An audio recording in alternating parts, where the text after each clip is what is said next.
All right, let's talk about a day that's dedicated to deception, a little bit of gullibility, and just some good old-fashioned fun. A day that has baffled historians and tricked millions of people for centuries. I mean, seriously, can spaghetti grow on trees? Well, in 1957, thousands of people were absolutely convinced that it could, and it was all thanks to one of the greatest pranks in history.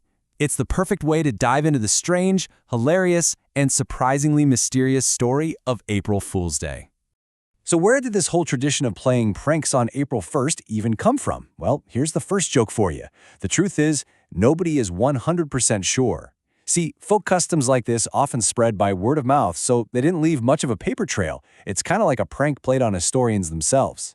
Now, while the exact origin is a total mystery, historians have basically narrowed it down to three main theories, and they point to everything from a simple calendar change to the crazy moods of Mother Nature and even wild parties in ancient Rome. Okay, so the most popular theory, the one you hear the most, traces all the way back to 1582 in France. The nation switched over to the Gregorian calendar, which moved New Year's Day from April 1st to January 1st. And anyone who was a little slow to get the memo, or just refused to change, well, they were called April Fools and became the butt of a lot of jokes. Then you've got this more poetic idea, This one ties the day to the vernal equinox. Think about it. The weather is so unpredictable. It's sunny one minute, snowing the next. It's almost like Mother Nature herself is playing pranks on us. So this day becomes a celebration of all that playful chaos. And for our last theory, we have to go way, way back to ancient Rome, to a festival they called Hilaria. At the end of March, citizens would throw on disguises, imitate their neighbors, and even poke some fun at the local leaders. It was a day basically built on joyful chaos. But look, whatever its ancient origins, the modern version of April Fool's Day, the one we all know, it was truly born when major, trusted media outlets decided to get in on the fun. They took the art of the prank to a whole new level, a national and even global level. The 20th century really became a golden age for these super elaborate hoaxes, especially once trusted news outlets got involved. Each one of these pranks played on the public's trust in just a brilliant way. Okay, back to our spaghetti trees. In 1957, the BBC's highly respected news show, Panorama, aired this segment with a completely deadpan, serious tone. They even claimed the harvest was great that year because of the disappearance of the spaghetti weevil. The delivery was so convincing, so believable, that people just went with it. Now, the real genius of the prank was confirmed when thousands of viewers completely flooded the BBC switchboard, all asking how to grow their own spaghetti trees. And the official cheeky advice they got back? Place a sprig of spaghetti in a tin of tomato sauce and hope for the best. I mean, come on, that is just perfect.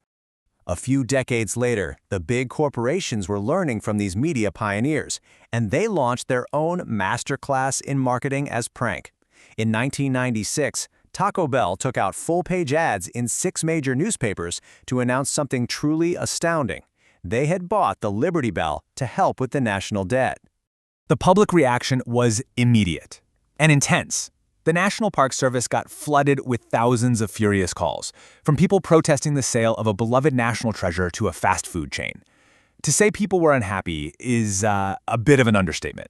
The prank got so massive it even reached the White House, and when the press secretary, Mike McCurry, was asked about it, he decided to just lean into the joke with this fantastic quip. That's how you know the story had really spread.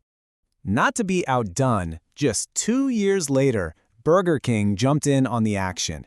They published a full-page ad in USA Today announcing this highly specialized and completely nonsensical new product for what they called an underserved market. The result was just pure comedy. Thousands of customers flocked to Burger King. Many of them specifically asked for the new left-handed Whopper, while others made a point to ask for the original right-handed one. It was brilliant. And these are just a few of the most famous examples.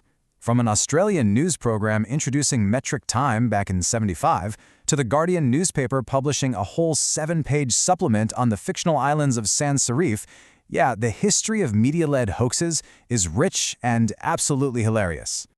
So this all raises a really key question. In a world that often feels, overwhelmingly serious, why does this tradition of organized foolishness keep going? What purpose does it actually serve? Well, psychologically, some people describe it as a kind of social reset button. For just one day, the normal rules of society are kind of suspended. It's a sanctioned chance to question authority, to break from the monotony of daily life, and most importantly, to share a collective experience and just laugh together. When you get right down to it, there's a really positive side to all the foolishness. The day encourages creativity, it promotes a healthy dose of skepticism, and, maybe the most valuable thing of all, it reminds us not to take ourselves too seriously. And that leaves us with a final thought. In our modern era, which is so saturated with misinformation and fake news, maybe a day that's dedicated to playful deception and healthy skepticism isn't just silly. Maybe it's a necessary annual workout for our critical thinking muscles. What do you think?